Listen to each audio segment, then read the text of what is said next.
Greetings, dear listeners. This is Jonah Goldberg, host of the Remnant Podcast, brought to you by the Dispatch and Dispatch Media. Very excited for today's guest. I was just telling him this may be the longest scheduled in advance podcast I have done. I can't even remember what prompted me to shout at my vast retinue of staff, "We need George Weigel on the podcast." But next thing I knew, like 6 months late, we got him on the calendar for 6 months later. So I'm sure we'll get to whatever it was that originally prompted me to say that. But George Weigel is the Senior Distinguished Fellow in Religion. I didn't write that down. A Distinguished Senior Fellow at the Ethics and Public Policy Center. Okay. That's actually what I did write down. I apologize. He is a biographer of Pope John Paul II. He is, in my circle, considered the Pope of Popeness. And I would say popery, but that has a negative connotation. And welcome to the Remnant, sir. Thank you, Rabbi Goldberg. When I say Pope of Popeness, I mean in a secular, authoritative sense rather than any theological sense. Although, do I have this right that you did attend seminary before you? Yeah, left I was in the seminary, high school, and college before I, as we now say these days, discerned out, and then went on to graduate studies in theology. What is the derivation of discerned out? Is that a... Discernment is a fancy 25-cent word for thinking through a vocation, a problem, an issue. It's gotten very popular in the last 11 years because Pope Francis is a Jesuit. Jesuits are big into the spirituality of discernment. It's curious that how that discernment in recent years, with most of them, ends up in one spot politically. But, there we are. It's sort of like pragmatism almost always is the thing that progressives invoke. Well, some of my philosophical friends say of strict order followers of Thomas Aquinas, Thomism is a hardware that will run any software. I like that. All right, since you brought up Pope Francis before I could, I don't even know how to, again, in the Catholic circles that I am adjacent to, there's much gnashing of teeth and rending of cloth about Pope Francis. What is your fair and balanced objective assessment of how his papacy is going, how it will be remembered? What criticisms do you think are valid and which ones do you think are not, or less so? Yeah, that's obviously a very complicated and deep question, if I may say. I think the first thing to be said is that no one expected the last 11 years ago. Mm-hmm. I was in Rome for the conclave of 2013. I was in active conversation with numerous of the cardinal electors. I had actually met then Cardinal Bergoglio down in Buenos Aires 9 months before, where much agreement had been expressed between us. I had had some correspondence with him. More agreement was expressed. He was presented by those moving his candidacy in March 2013 as a completely orthodox, tough-minded reformer who would straighten out the mess in the Roman Curia. And that's not exactly what we've got, to be sure. I think what was not clear 11 years ago was how very limited his life experience had been. He had not traveled widely. He's the first pope in a very long time without a doctorate. And while we've all learned to be skeptical of degree mills and the nonsense that goes on in lots of higher education around the world, some degree of serious familiarity with serious theology would seem to be a good thing for a pope to have. I don't think anyone understood how deeply Latin American he was. particularly in his views of the United States. There have been a lot of surprises over the last 11 years. I think his ability to put a human face of compassion and outreach on the church has been helpful, but his foreign policy, if I may call it that, has been, frankly, an unmitigated disaster, beginning with the China policy, which has essentially brought the Chinese Communist Party, not just the Chinese state, but the Chinese Communist Party into the appointment of Catholic bishops. He's been very weak on Latin America, Venezuela, Cuba, Nicaragua, etc. His comments on Ukraine v. Russia have really wounded the Catholic Church in Ukraine. So there are a lot of problems on that front. So it's been as we say, it's been a challenging 11 years. And so, do you have a rule of thumb about?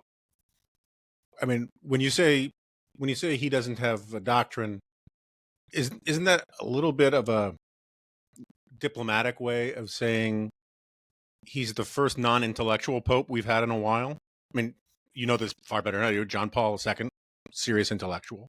Benedict, I think you could argue too much of an intellectual, as a casual outsider, right, viewing these things. And Francis seems to be kind of a lefty parish priest type. I mean, I'm speaking as just a casual observer of these things, but that's sort of the impression I get. And you know, it's one thing to figuratively think you have papal authority on some questions. It's another thing entirely when you actually have papal authority on questions that it makes you more confident in the brilliance of your views in a way. And that's the vibe I sort of get off the guy. Yeah, that's a reasonably fair statement, I think. I mean, you have to go back really to Pope Pius X, 1903 to 1914, to find a pope who was less in touch with, or equally less in touch with the intellectual currents of the time. I think the real problem here, Jonah, has been that Francis has an insecure hold, if I can put it diplomatically, on the nature of the office he holds. He has facilitated, deliberately or not, he certainly made possible arguments over settled matters of Catholic doctrine and practice. And that's not the Pope's job. The Pope's job is to be the secure reference point for Catholic doctrine and practice. I mean, I have had 3 private audiences with him, all at his request. The last one was a while ago, 2016 or 17, 2016. And I was telling him that I thought a lot of the confusion that had entered into the church was an obstacle to evangelization, to making the church's proposal to people. Nobody wants the church of perhaps or the church of maybe. And he just kind of blew this off and said, well, arguments are good. I said, yeah, if you're the high school debate coach, arguments are good, but that's not the job of the the other problem, which I think gets far more media attention and which the casual observer is aware of, whether they think it's a problem or not, is that the Pope is not an oracle. This is not the Roman version of Delphi. The Pope's views on everything from climate change to immigration policy to Ukraine versus Russia to Hamas versus Israel to the European Union, to you name it, have no particular, we would say, theologically magisterial weight. Right. Now, John Paul II had a real impact on world affairs by sticking to his remit and lifting up fundamental human rights, religious freedom, things on which the Pope really does and should have something to say. But, during the revolution of 1989, John Paul II was not saying, look, guys, a parliamentary system is better than a presidential system, or here's how you need to set up the tax system in Poland. Right. I mean, he knew what the limits of the remit were. And when the Pope is constantly opining on things, matters, or the issues of the day, I think he kind of degrades the cash value, if you will, of the office. And you just become another international bureaucrat opining on things that international bureaucrats opine about. That's not good for the church, and frankly, it's not good for the world either. Just on the China stuff, because I'm sort of fascinated by this. I've been going in and out of Tom Holland's book, Dominion, and I've been on a bit of a religion kick lately, or history of religion, I should say. And it seems to me like the Catholic Church dealt with a lot of these issues about secular local authorities choosing priests and getting all up in the church's business a long time ago, right? I mean, like Henry VIII, and we don't have to get in all the weeds about it, or Henry V. I mean, but the and then you think about the work of the church during the Cold War, which are these heroic stories.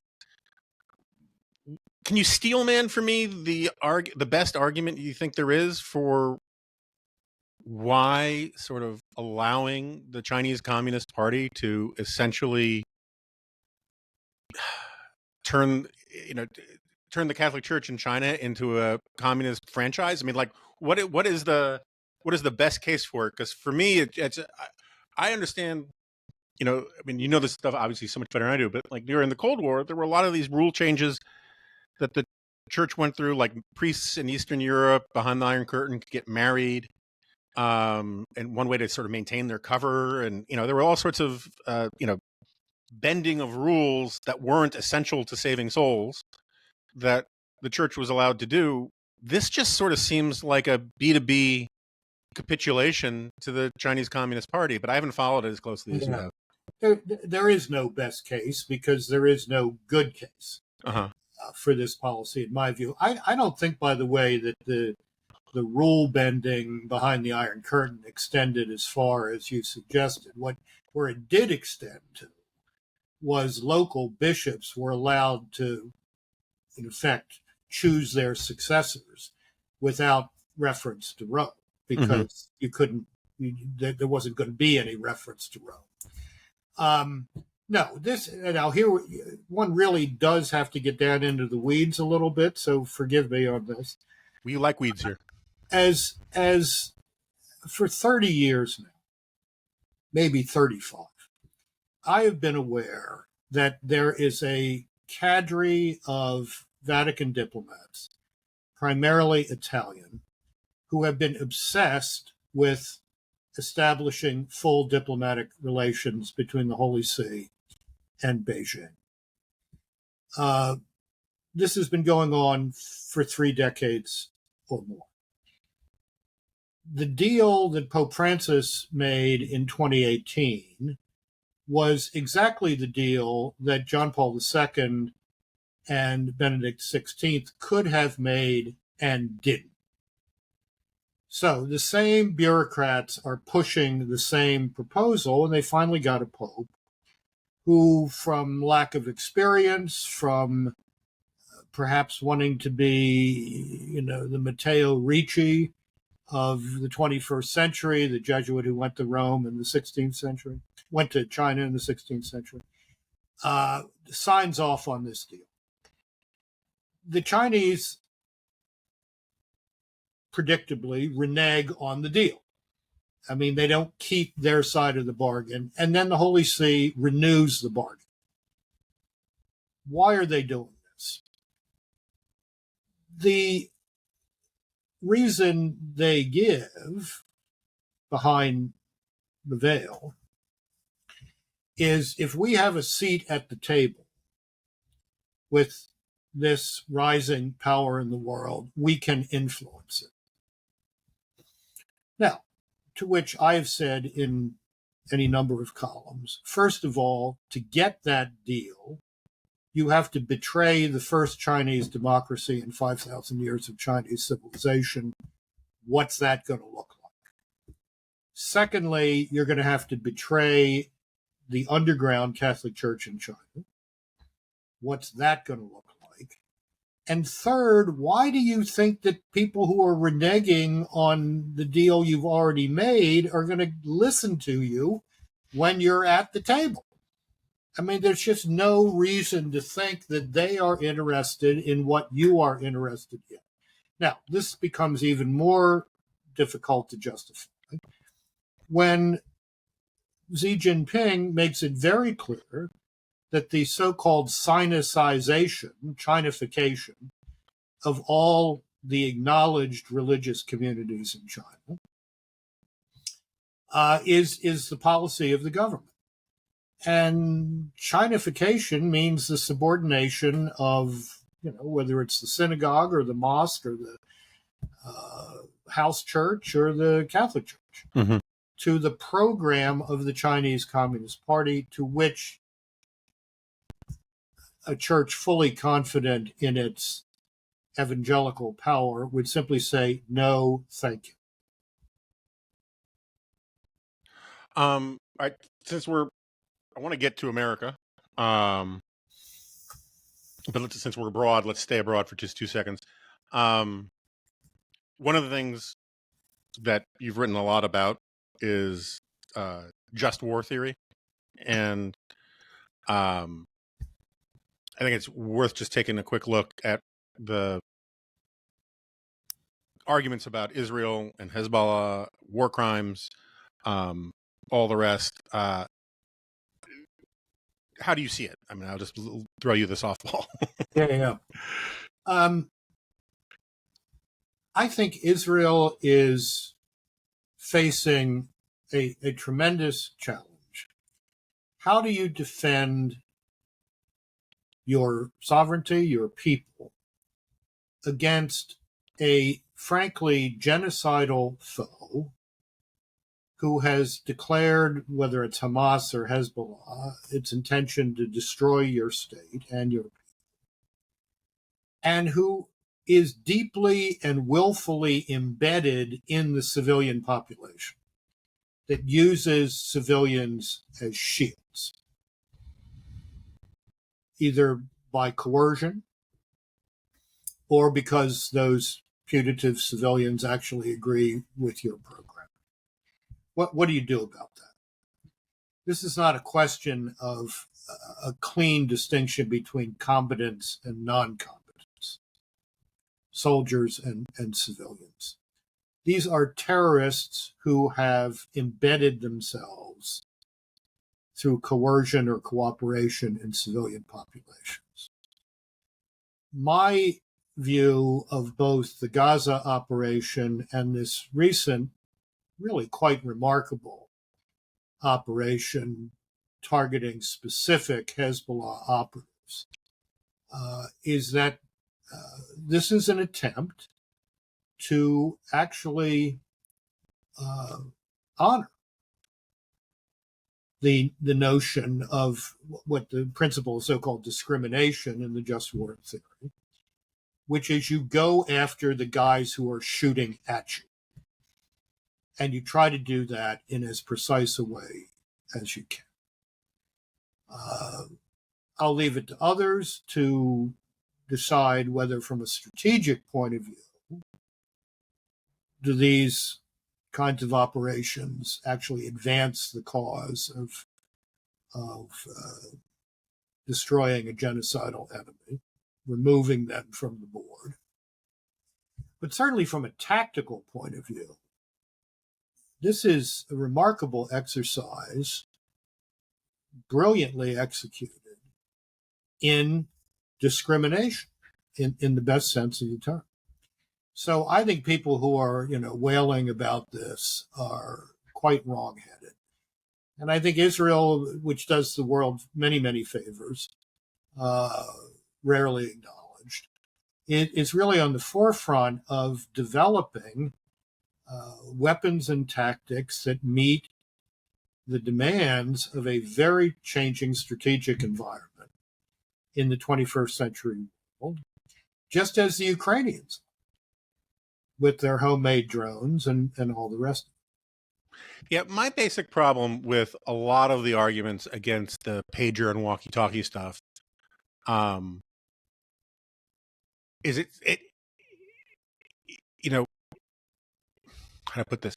You know how they say in like when you do media criticism about out for liberal media bias, if the errors were just random human error, they would break more like 50-50, right? There has to be something that's goosing them, that whenever they make these kinds of bad mistakes in media coverage, that they all tend to be of a left-wing nature, right? You know, similarly, I'm open to all sorts of criticism of Israel's actions on this specific or that specific, if someone can make the case. But it seems that whenever Israel does stuff, people start the project of thinking about it by saying, okay, how can I explain that this is bad? And then work backwards, right? And so, like, I just take the opposite scenario. Let's say, I think we both agree, Israel would be totally justified in wanting to take out senior commanders of Hezbollah. Like, I don't think anybody can really dispute that as a matter of law or tactics or, national security. And they would be within their rights to bomb them, right? Or send commando teams in to shoot them. And by any stretch of the imagination, that would yield more civilian casualties, more destruction than the way they did it. And yet the way they did it is also called indiscriminate and unjust and all these things. Michael Walzer had this piece in the New York Times, and I like John Podhoretz's take on it. He's like, well, he wrote a book called Just and Unjust Wars, so who can argue with him? Like, that settles it, But like, the fact is like, his take on it is that you're not supposed to kill terrorists when they're not doing terrorism stuff. Like, they get to be like the sheepdog and Wile E. Coyote in the cartoon, and they punch a time card, and then they're done. But the terrorists, first of all, they're not following the rules. They're lobbing rockets at civilians all the time. And it's this sort of heads we win, tails you lose kind of logic about it that can drive you a little crazy if you care about Israel or if you follow this stuff closely. Yeah. Well, going back 30 years, again, no serious classical just war theorist thinks Michael Walzer is a reliable just war theorist. I mean, he does not know the classical tradition. He kind of he invented a just war theory that had many striking and salient points to it. But that's just nonsense. I mean, these guys are terrorists 24/7. Right. And, Americans often forget, because Americans don't know history. We assassinated Admiral Yamamoto during the Second World War.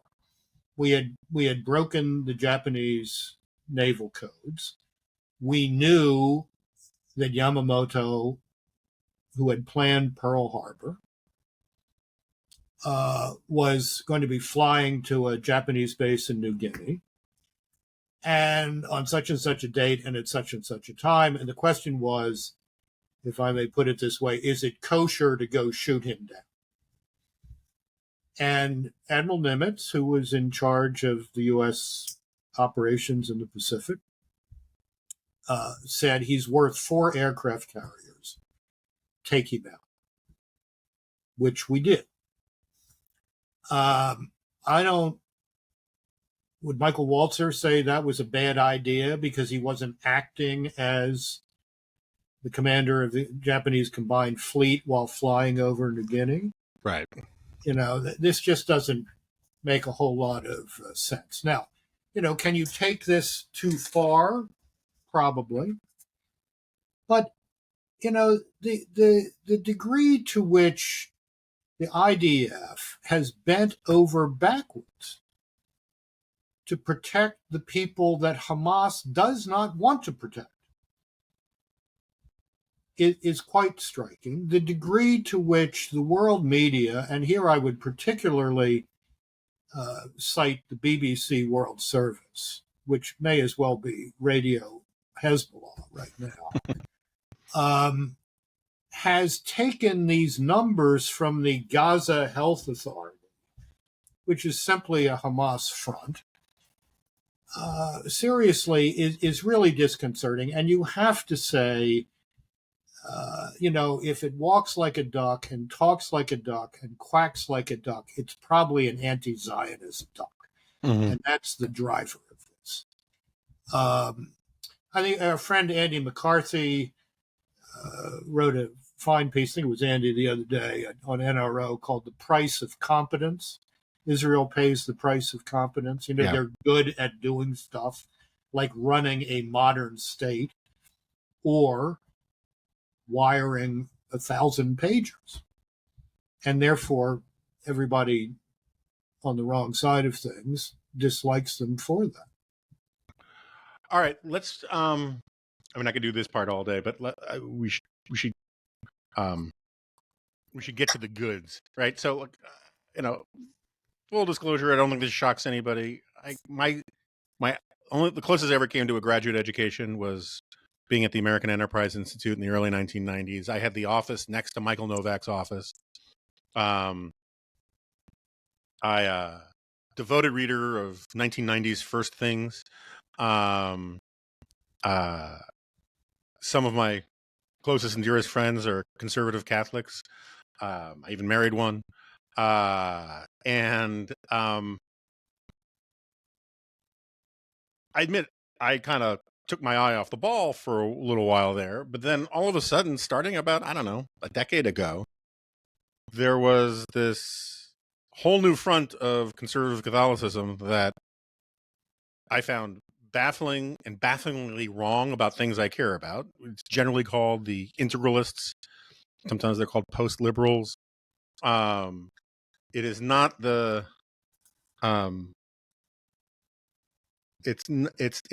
it's not the Michael Novak, Father Sirico kind of Catholicism that I know.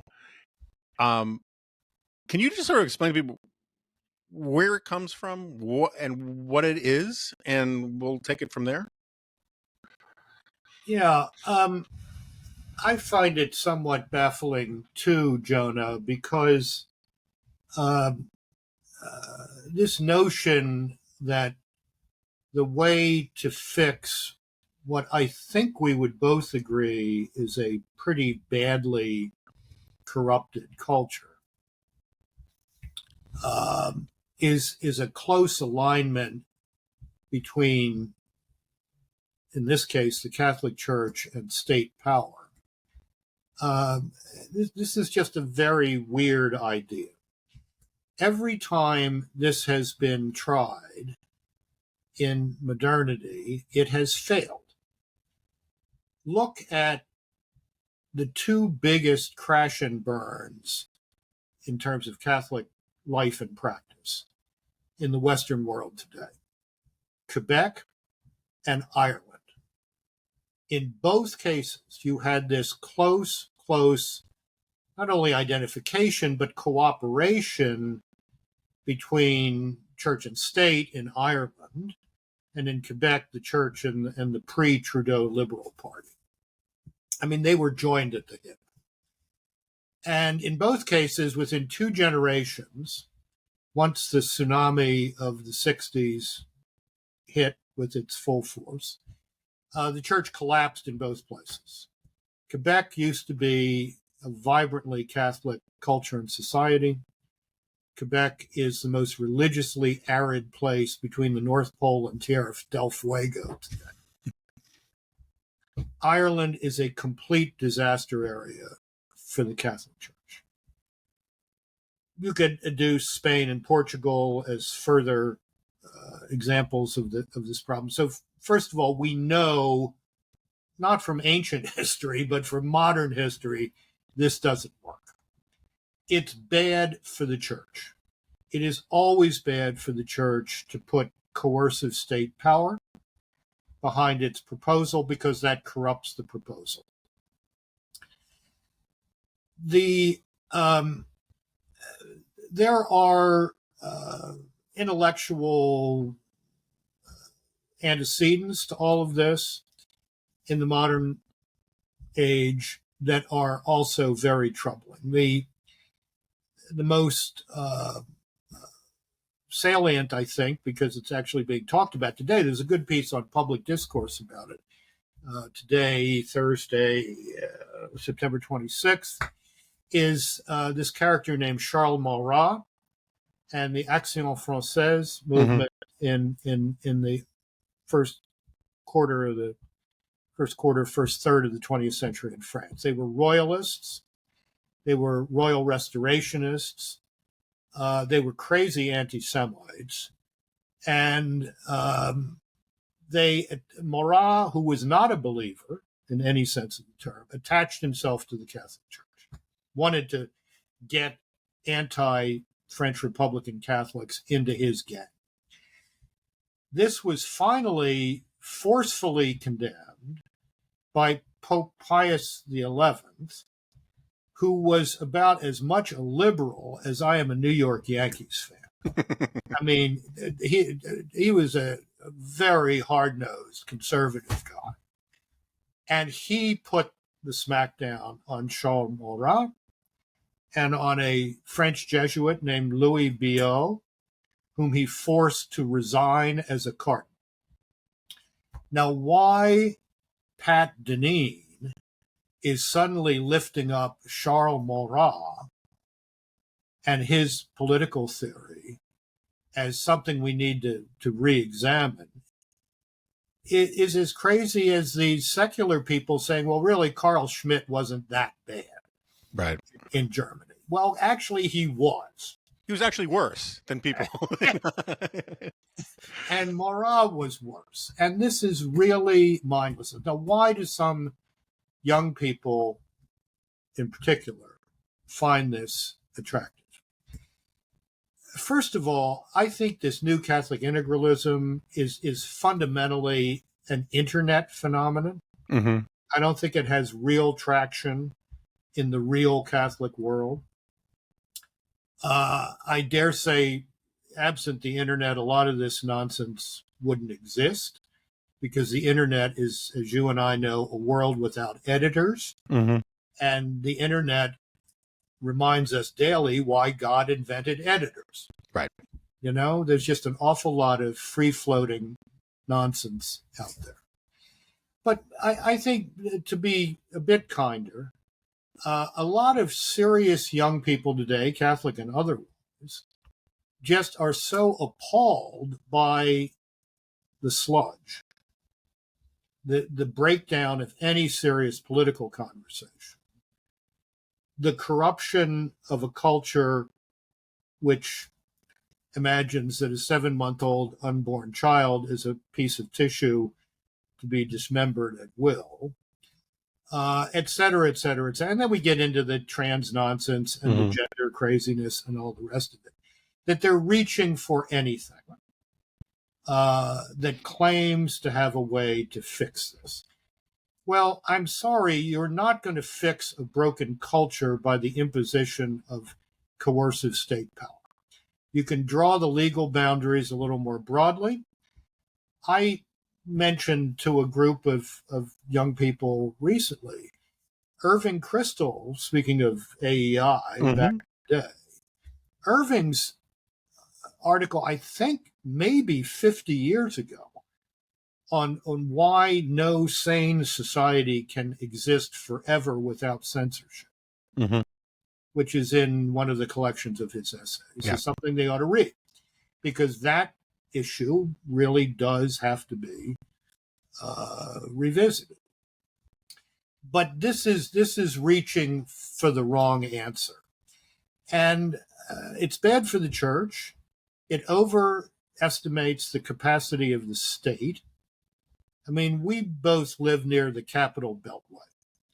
The guys who can't get exit 43 fixed on I-95 for over 2.5 years are not people I want reinventing the public moral culture. That is the job of the religious community, of public intellectuals, so-called, of people of goodwill, but it's not the job of Governor Wes Moore Mm-hmm. In my state. So there's a lot of this is an anxiety reflex, I think, in some respects. But from my point of view as a theologian, it is fundamentally bad, what we call ecclesiology, Mm-hmm. the theology of the church. The church is not in the business of running states. And every time it tries to get into that game, it's very bad for the church's fundamental mission, which is evangelization, offering people the gospel. You really can't do that with coercive state power behind the proposal. Yeah, I mean, I see it. This is sort of gets at my stuff about corporatism and big business and big government getting in bed to each other. Big business, when it embraces government, it always forgets that government embraces it back, right? And similarly, like, to me, this is all of the same piece with the argument that we were discussing earlier about China. It's like, you get in bed with the Chinese government gets in bed with you. You get in bed with the U.S. government gets in bed with you. And the idea that you want to, I mean, I know that there's a very vigorous and serious, I'm a Newhouse guy, argument about the public square and the wall separation between church and state. But if you're a serious Catholic, you do not want all of a sudden every Catholic hospital and Catholic organization to be basically an extension of the federal government. And this sort of gets at my more fundamental problem, because it's, I understand where you get at it from bad ecclesiology, but like, I'm reminded of I've used this line before, but there's this episode of Seinfeld where this guy, I think his name is Chris Watley, the dentist, converts to Judaism, and he starts telling all of these old Jewish jokes. And Elaine says to Jerry, "Then that offends you as a Jew?" He says, "No, it offends me as a comedian." And my problem with a lot of the integralism stuff is the stupidity of the politics.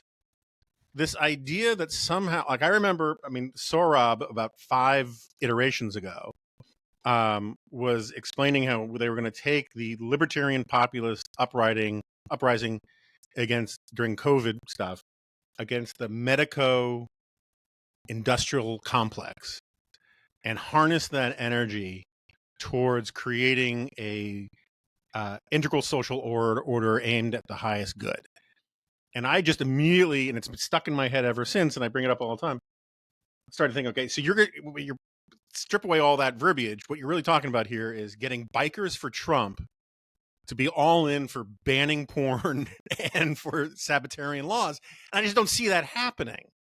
And this idea that, like, if you're going to break down the barriers against a confessional state and against imposing morality from the federal government on the presumption that you're going to win, the reality is that you're actually going to give permission to the people you despise the most to impose their morality. I mean, Yuval Levin, sometimes I've heard him talks about how, like, this is something that moral minorities understand better than some larger groups, is that these strictures against using the government as a blunt tool to impose morality is fraud. And you should think it through about what tools you're giving your opponents when you embrace these kinds of things. And I agree with you. It's largely an internet phenomenon. The idea that there is a majority of Americans who want what Patrick Deneen or Rusty Reno or the various other integralists want just seems to me fanciful. But there is this weird delusion on the part of a lot of these guys that they have the numbers at their backs, and it's that they're going to be able to just simply run roughshod over the established order, the regime. Don't get me started on the misuse of the word regime. And just have their will. And I just, the politics of that make no sense to me. Like, no one has explained to me how that's actually going to work. And so I think it also does damage to Catholicism, but it's also, I just think, wildly impractical.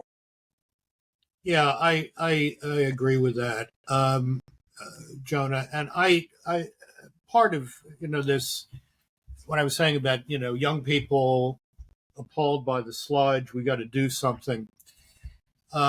We were all very impatient when we were 25 or 30 years old.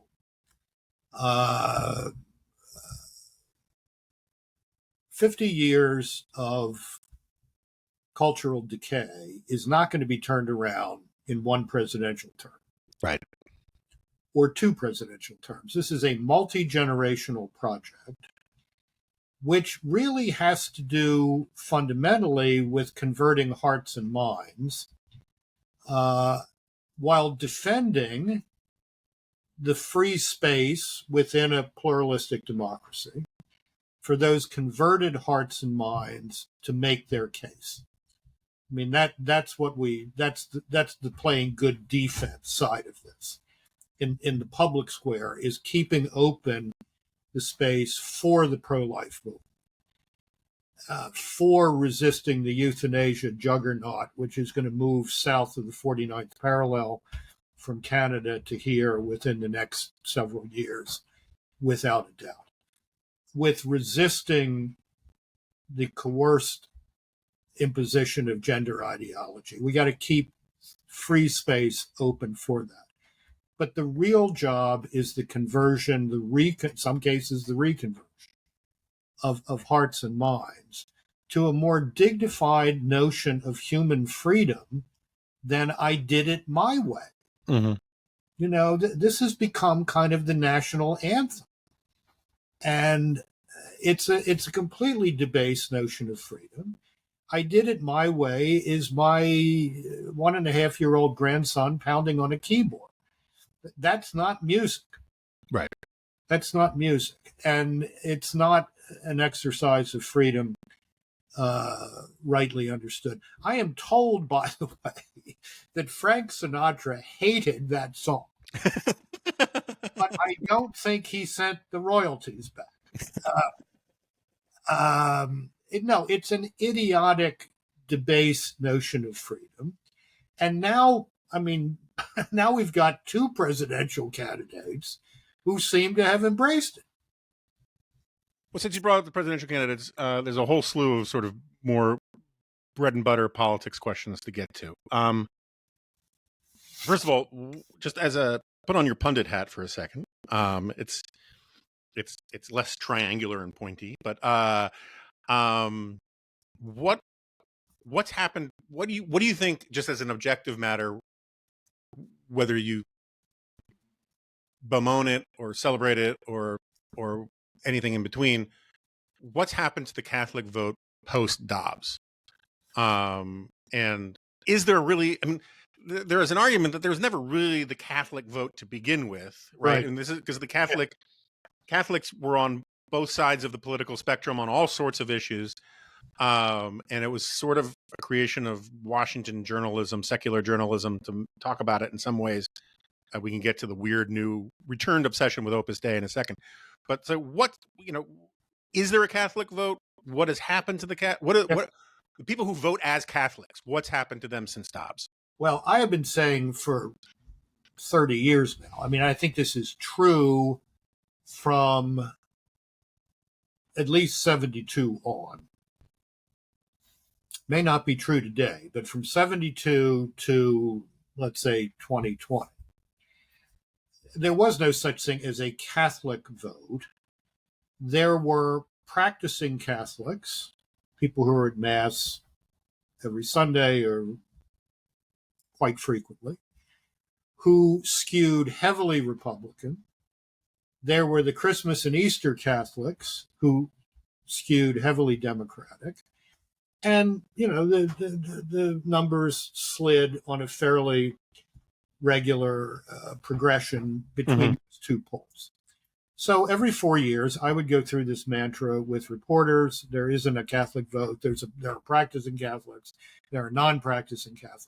That seems, at least on some of the recent polling, to have broken down a bit.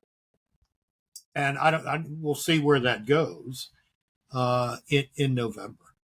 I think I thought Peggy's Noonan's column last Saturday, this is the choice between awful and empty, was a good way of framing this.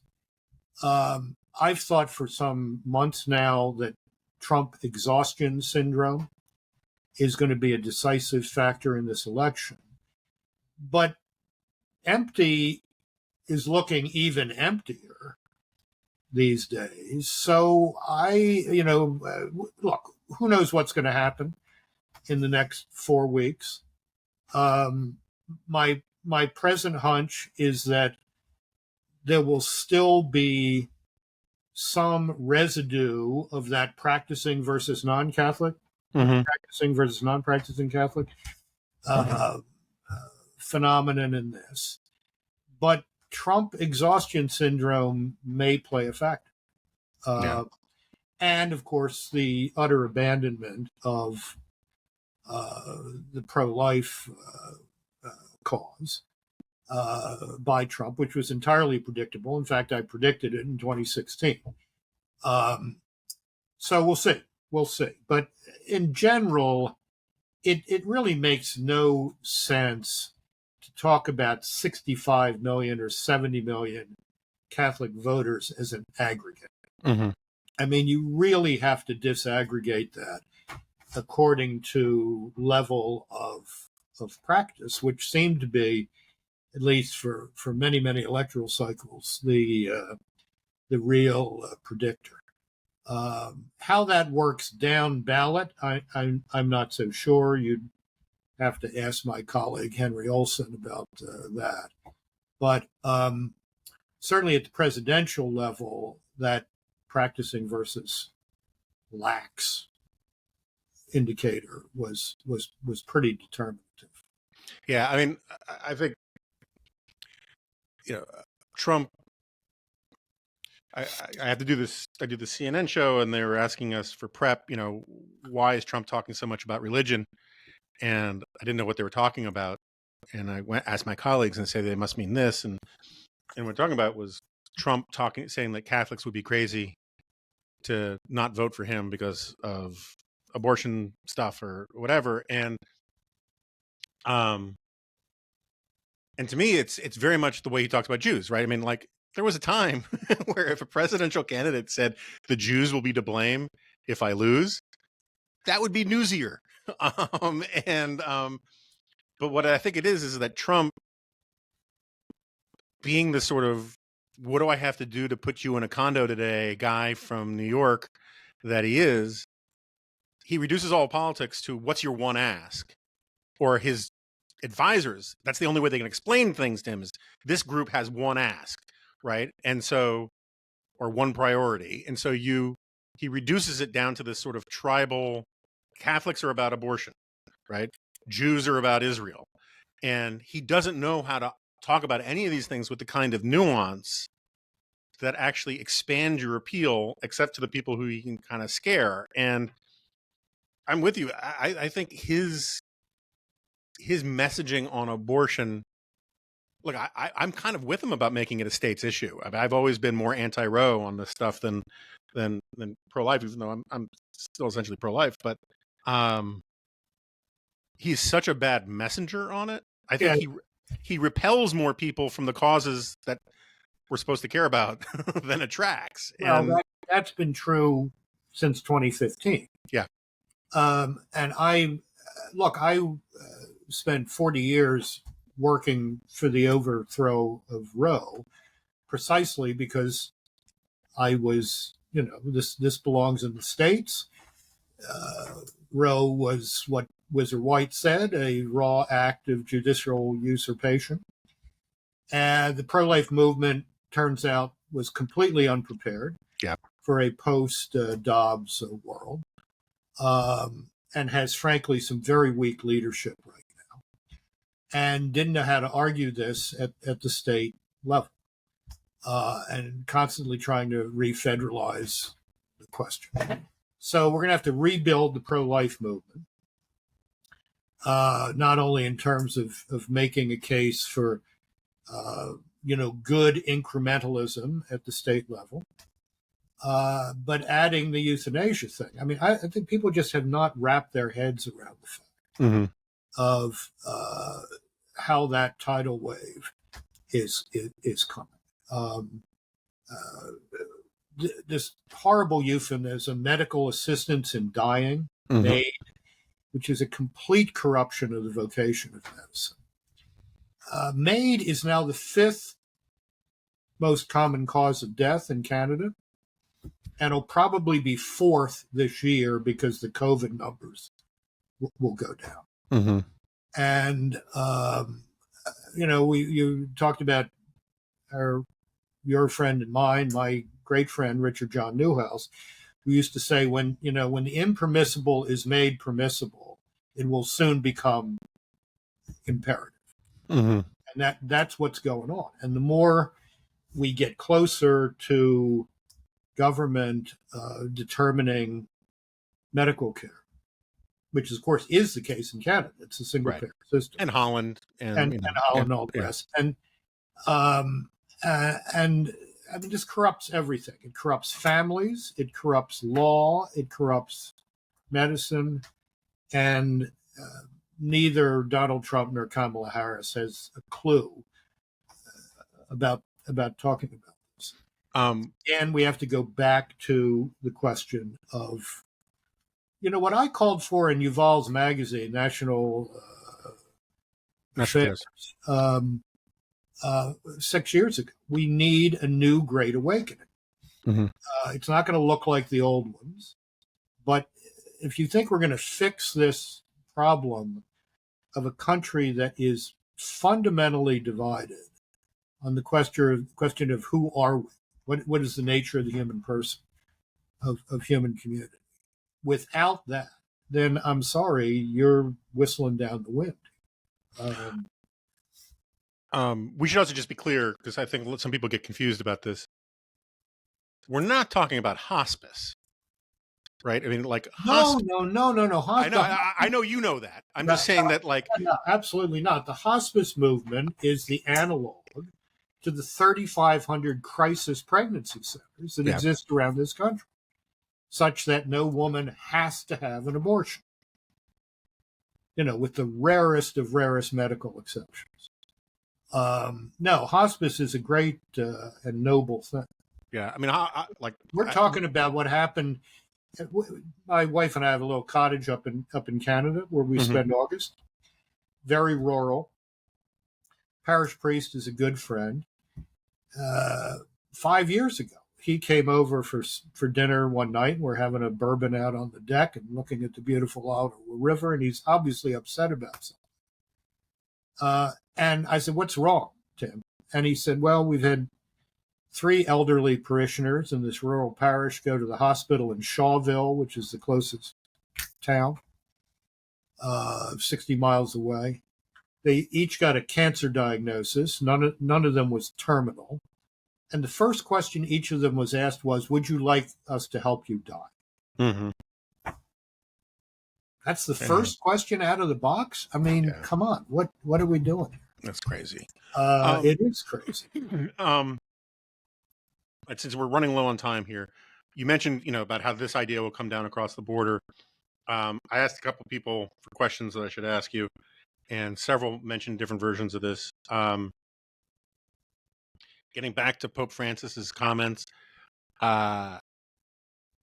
he had this line where he equated basically the anti-immigrant position to the pro-choice, but basically making the anti-immigrant stuff and the life issues on an equal theological or moral footing. And I think you agree with me that some of the stuff that is being said about immigrants on the right these days is horrendous and terrible, and we can talk about that. But can you just walk through doctrinally the differences between these things? Because good Christians are supposed to be kind to the Yeah, stranger yeah. and the immigrant and all that kind of stuff.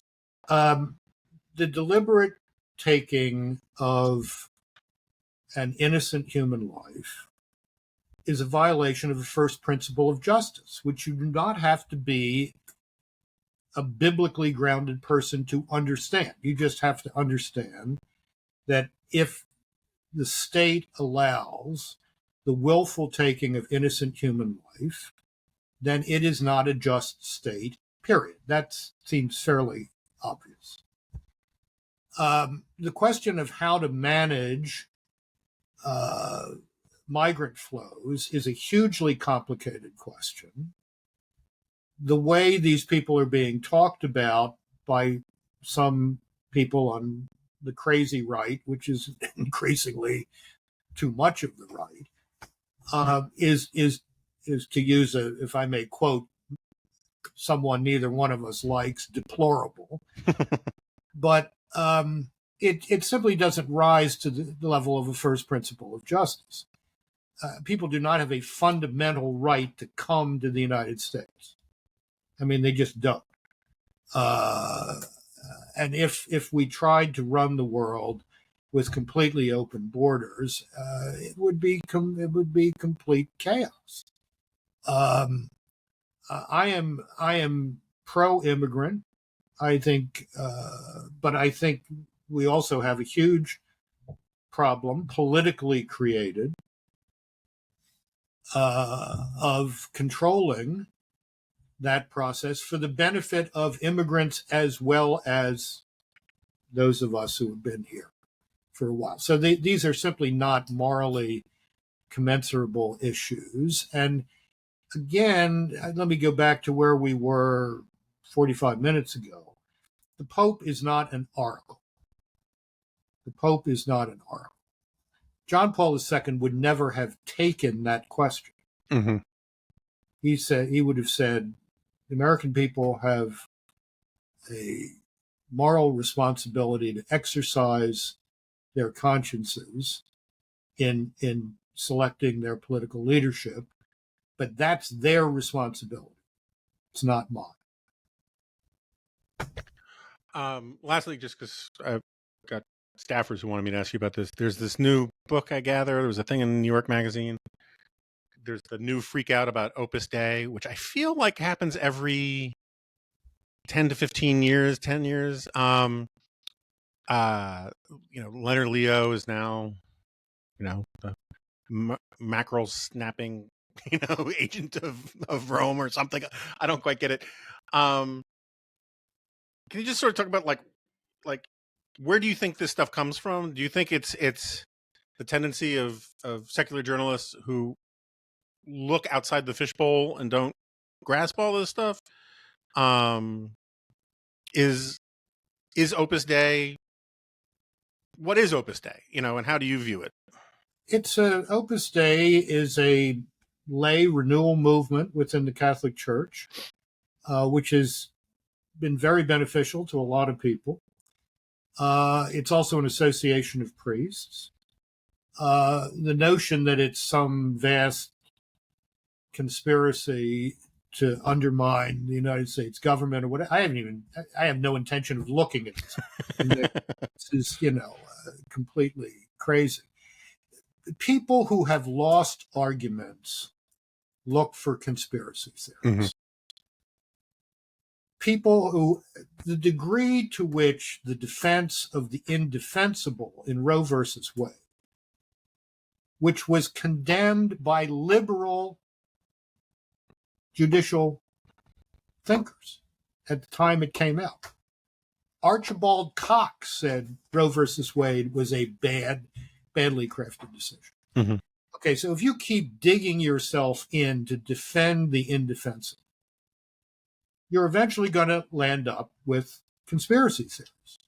Now, you should be relieved that it's Opus Dei and not the Jews for a change. Yeah, the Jews have a lot on their plate these days, too. Yeah, right. Let's spread the conspiracy craziness around here a little bit. But no, I mean, it's this same impulse to find a villain to explain what you can't explain otherwise, which is you got it wrong. Mm-hmm. You got it wrong, and you can't admit that you got it wrong. So let's find some other way to explain that. Here in Washington, Opus Dei runs a very fine Catholic Information Center right in the belly of the beast on K Street. Mm-hmm. It's a great place for serious young people who want to do right in government and the professions to meet. They run a very fine bookstore. I mean, the notion that this is like, we need Thomas Nast cartoons of crocodiles with miters on them crawling out of the Charles River to eat the good Puritans of Cambridge, Massachusetts. I mean, this is really just another sign of how degraded the left has become in this country. I mean, we spent a lot of time talking about craziness on the right, but let's not forget the craziness on the left too.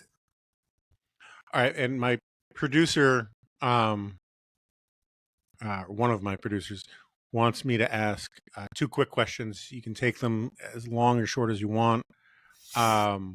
First is, who do you like? What team are you on? Franciscans or the Dominicans? And then two, have you been to the JP2 shrine in DC?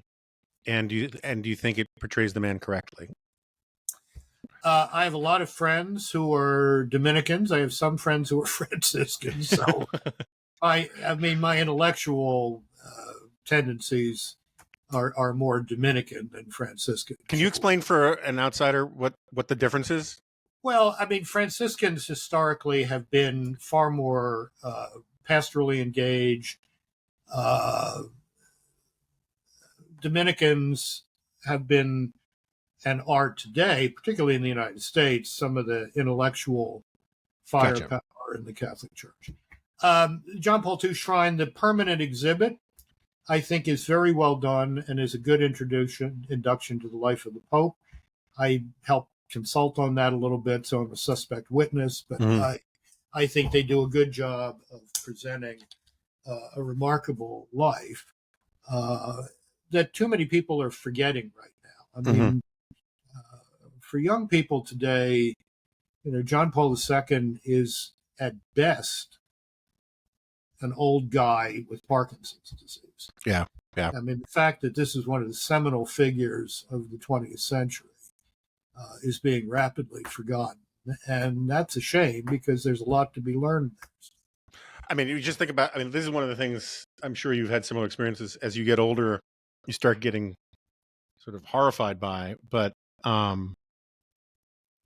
kids who are coming out of college now have no living memory, basically, of serious memory of a pre-Trump Republican Party.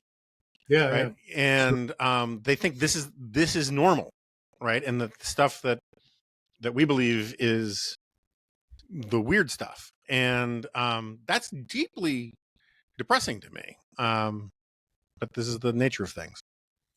Well, this is what I meant when I said to I will simply say a very, very senior Republican figure in March of 2016. If this baby doesn't get strangled in the cradle, you're going to live to regret it. Mm-hmm. Because this is going to destroy, this guy destroys everything he touches. Yeah. And I'm afraid J.D. Vance is another example. Yeah. There's a real tragedy there. This guy really had something to offer that was quite thoughtful. And now he's just become a down market simulacrum of Trump in a truly depressingly vulgar way. Well, I think in many ways he represents what you were talking about earlier about, I don't know.